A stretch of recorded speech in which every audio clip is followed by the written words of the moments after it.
Hi, this is James Pereira. In today's video lesson, I'm going to be sharing with you the 10 active listening tips that you, as a coach, i.e., business owner or manager slash leader in an organization, needs to undertake when you are doing coaching. And stick around till the end, where I shall be sharing with you one element of the area that you're going to do coaching that we often overlook as coaches, but is critical if you want your coachee to pay attention and to be involved actively in the discussion. So it's not just about you as the coach, but also one area that is going to make it better for your coachee throughout this discussion. So let's dive in. Tip number one is minimize external distractions. So that would mean that wherever you're having it, whether it's in an office or whether it's in a restaurant. Now, if you're thinking about doing this in a bar, highly not recommended because the alcohol would make both you or either one of you to be distracted and not be involved in the discussion attentively. Now, if you're doing it in your office, then make sure that you close your door so that no one else can barge in during the discussion and you do not see people who are moving over or across your room or moving in front of your room. And if it is in a restaurant, get a table or a booth where you do not have movement from guests, or you minimize that, as well as the movement of the servers as well. Now, tip number two is the type of table that you use. Now, if you're doing in your office and you have a round table, that's ideal. A round table minimizes the impact of hierarchy, which may impinge on the comfort level of the coaching. So do it in a round table. If you don't have a round table, find one.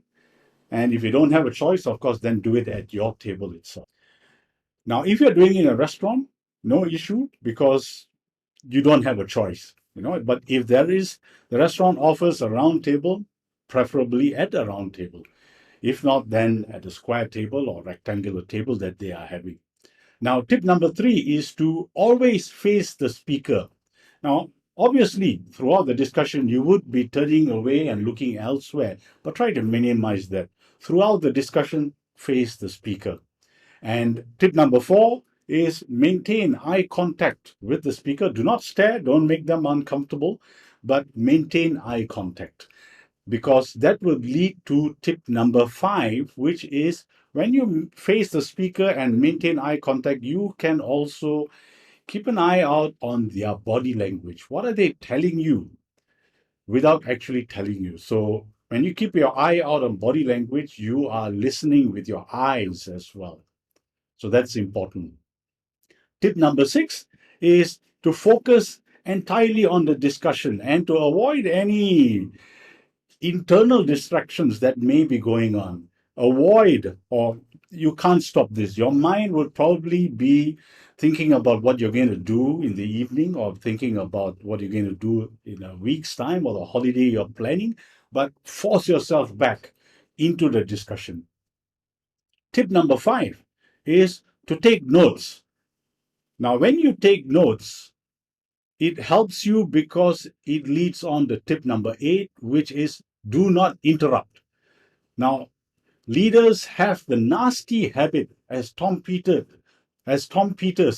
had revealed in his research, which indicated that leaders tend to interrupt their subordinates, the people that they coach, within 15 seconds of starting a discussion. So that's how bad the situation is. So when you take notes, it will stop you from interrupting. So it will remind you what you need to probably come back to later rather than there and then and interrupting and disrupting the flow of the discussion. That will lead us to tip number 9. Now, to ensure that the coachee feels and believes that you are listening, respond appropriately. You can either nod your head or empathize with them by shaking your head if it is required, or even just simply muttering, ah, okay, that's about it. But never in any kind of sentence, because then you would start interrupting. So that is appropriate. Just saying that's perfectly fine. And finally, tip number 10 is probe for clarity. And that's where the notes come in, because as you're taking notes, you would probably, during the discussion, want to clarify certain things. So instead of interrupting, keep it till the end or some other appropriate moment where you can come back and revisit that question that you want to ask, or the challenge that you want the coachee to expand on. Now, one of the biggest irritant that I have discovered is that sometimes if you are doing this coaching session in your office, you could probably find that there are chairs, either your visitor's chair in front of your table, or chairs around the round table or the oval table, wherever you're having this. Some of these chairs may not be working effectively, they could be spoiled, and you could find that it is not a sturdy chair any longer, and you would find that the coachee is struggling sitting on the chair trying to maintain his or her balance. Advise them to move to a more sturdy chair, because the last thing you want is for them to be focusing on maintaining their stability and not be focused on the discussion. So remember that. And it's a small thing, but it can become a major irritant and a major distraction for the coaching. May not be for you, but for the coaching. And it could be also for you, especially when you see them struggling, and therefore your mind would not be focused anymore. So if this is of any value, give it a thumbs up. Subscribe, click the bell icon, and select all notifications.